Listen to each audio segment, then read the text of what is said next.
What do you make of politicians' calls for various forms of censorship against these groups? Mm-hmm. Well, the term censorship is, of course, a loaded term because it suggests that their First Amendment rights are being violated. And of course, here in the United States, we don't have hate speech laws. I mean, many countries have hate speech laws. In Germany, for instance, there are certain things you can't say or do because it's connected to the Nazi party or Nazism in general.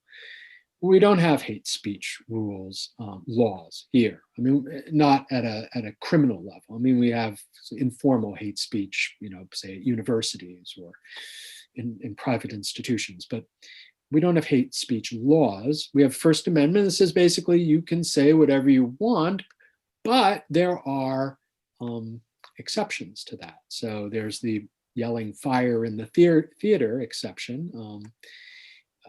And that's in a sense incitement. If you can't say I'm going to kill somebody, or I want to kill somebody, or I'm going to kill somebody, and there are various other kinds of examples of speech which are not protected effectively under First Amendment.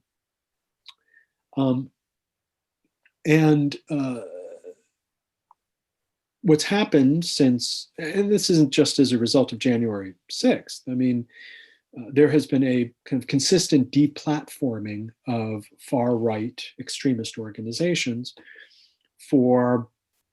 it precedes the Trump election of 2016, but it has gathered steam, if you will, since 2016. So we've seen a number of individuals removed from Facebook, removed from Twitter, and web payments have been shut down to their organizations. And what I think makes January 6th the kind of watershed moment is because finally Donald Trump's account was taken down from Twitter, from Facebook, from YouTube.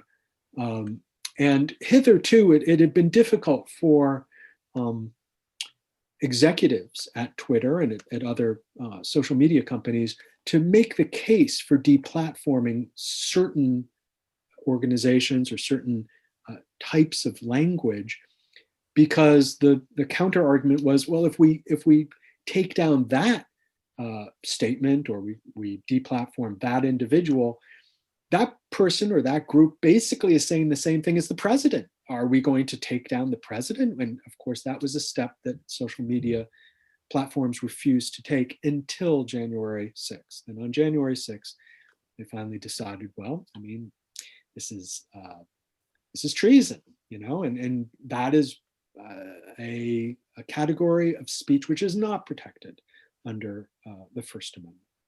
So I wouldn't call it censorship.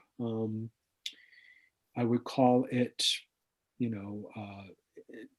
invoking the exceptions to the First Amendment of the Constitution. But arguably, that's not what is really guiding them. Would we apply this if Trump advocated for bombing Iran or North Korea very publicly? Or if Elliot Abrams did this, or John Bolton? And is there not a problem with accountability? Who are these institutions accountable to? I mean, Jennifer Palmieri has pointed out that these decisions by the tech giants have been made as the Democrats take power in the relevant committees.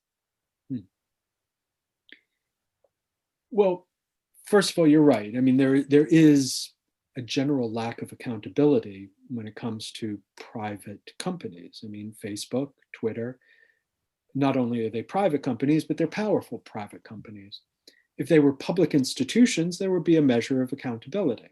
A measure, not necessary, but there would be at least a possibility of having accountability. at one point, when the internet was kind of wide open and a kind of free for all, the accountability was almost individual. It was up to every participant in the internet to kind of police themselves or to uh, to um, to engage in collective self-policing. But that was before the internet became market-driven, became an opportunity for extraordinary profit. And so the rules of the internet, which were developed in a kind of anarchic libertarian time, no longer, frankly, apply to the internet we have today. So I think your point about accountability is absolutely correct. And we do have to develop mechanisms of accountability for such enterprises. With corporations, you have shareholders, and there have been shareholder actions to hold corporations accountable. It's not a particularly strong version of accountability, and so corporations in general lack those accountability mechanisms. So it's not just the internet. Obviously, I believe that we should have greater accountability across the corporate sphere. There have been efforts to tighten accountability. Obviously, in the wake of the 2008, 2009 financial crisis, there were efforts to tighten accountability for financial institutions, for banks, investment firms, and so on. Less successful than many of us had hoped for. Your second point about, would they have deplatformed the president if he had advocated or gone through with an attack against a foreign country? Well, obviously they didn't. The Trump administration assassinated Qasem Soleimani, the head of the Quds Force and the Iranian Revolutionary Guard Corps in Iran, of Iran. He was assassinated in Iraq in January of last year. And, there was precious little outcry, much less an effort to penalize those responsible, namely the Trump administration, military, et cetera. So obviously there's kind of a double standard. You could argue about application of accountability to public officials in this country, that they can basically get away with anything they want to do overseas, meddle with other countries, violate other countries' constitutions, violate the institutions, political institutions or economic institutions of other countries. But if they take the step to violate our political institutions, that's a step too far as far as the legal process applies, as well as kind of the corporate mindset. I would prefer it not to be that way. Of course, I'd rather there weren't a double standard, but this is an exceptionalism built into the American system, and it's built into a lot of systems, unfortunately. It's a national blindness, if you will, that countries will not prosecute their leaders for misdeeds that take place in other countries, but they will prosecute them for misdeeds that take place within their own countries. I hope eventually that double standard will be ironed out or removed and a more consistent approach is taken. Some people are concerned that over time, these powers by the tech giants will be used not just against those inciting violence, inciting riots, treason, but to go after dissenting voices in the name of fighting conspiracy theories or just any pretext, and also left institutions. Yeah. That is a concern. There is, from the perspective of a social media company, dissent might look very similar coming from the right and from the left. And so the same kind of filters that are used to remove hate speech or extremism might in fact be used against progressives or the left. That could very well happen. I mean, so far we haven't seen that, as far as I know. I mean, I haven't seen any leftists or progressives deplatformed or organizations deplatformed in the way that the far right has been deplatformed. So the distinguishing characteristic is really calls for violence rather than the content of the dissent itself. Or in the case of, for instance, denial of COVID-19 and its impact, which could be considered a threat to public health. That said, I, of course, could see, a decision made on an ad hoc basis or collectively by social media platforms or internet companies more generally, that dissent, even from the left, constitutes some kind of a hazard to public health or the political health of the country.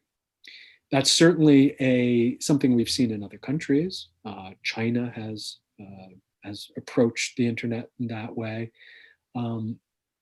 Russia, to a certain extent, has as well, though it's mostly a question of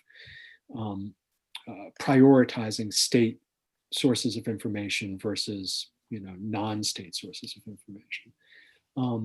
And that's not precisely the problem we have in the United States, since we don't have state television exactly. And that's definitely something that we have to guard against. And I think it goes to the earlier point about accountability. There has to be a measure of accountability, public accountability, such that it's not the decision of a given individual or a set of small number of individuals at the head of a company that are making these decisions. There has to be some public input, and the decisions have to be. I'm not imagining them put to a vote exactly, but collectively over time, the actions of social media platforms should be considered by some public entity that goes beyond the FCC, which is kind of just, FCC has a relatively narrow set of determinants about whether you can continue to have a license, for instance, a radio or a TV license. So I think it would have to go beyond that kind of FCC type of watchdog or accountability mechanism.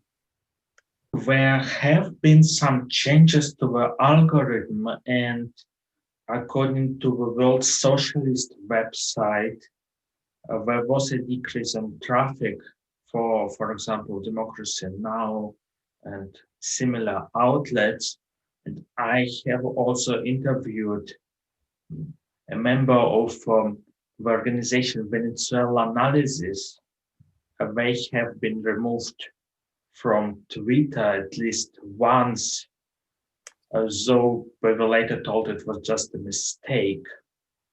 So there are some cases with the page of Press TV, the Iranian state channel on Facebook, very recently. There was a newspaper account here in the States, I think it was the New York Times, about press outlets that were considered to be part of the disinformation campaigns in the United States around the election in 2016. And that included, RTV, formerly Russian TV, and more recently, given the reports of Iranian interference in the 2020 elections, that has been brought in to include Press TV, perhaps. And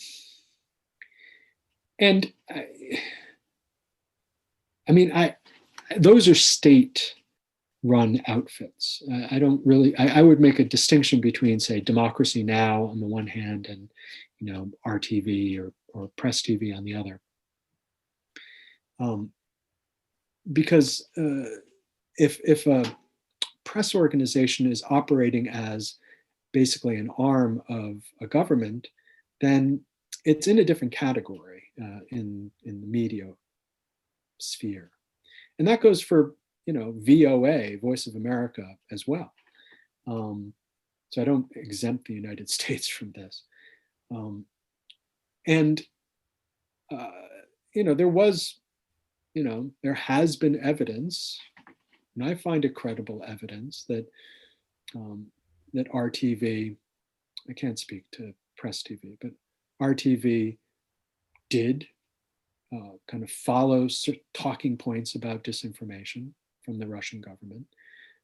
Not all of the shows. I mean, there are lots of different shows on RTV, but some shows. And that contributed to my decision to stop appearing on RTV.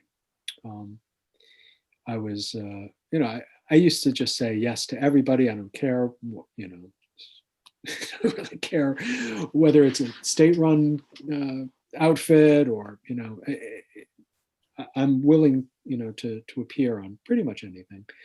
But I was not happy about, basically the opportunity to talk about what was really going on in Ukraine and Russia on RTV. And I appeared for my last time on a show in which I basically talked about Russian interference in Ukraine, and that was it. That was my say goodbye to RTV. But I mean, your point about what might happen in terms of a limitation of expression here in the United States is an important one, and I think we do have to be alert to any kinds of efforts at censoring opinions. And again, that's why I made a distinction between what I consider to be censorship and what I consider to be the basically limitation of incitement to violence and extremism and affiliated with hate. So that's an important distinction, and one that I would hope that any accountability mechanism that we would set up would continue to observe.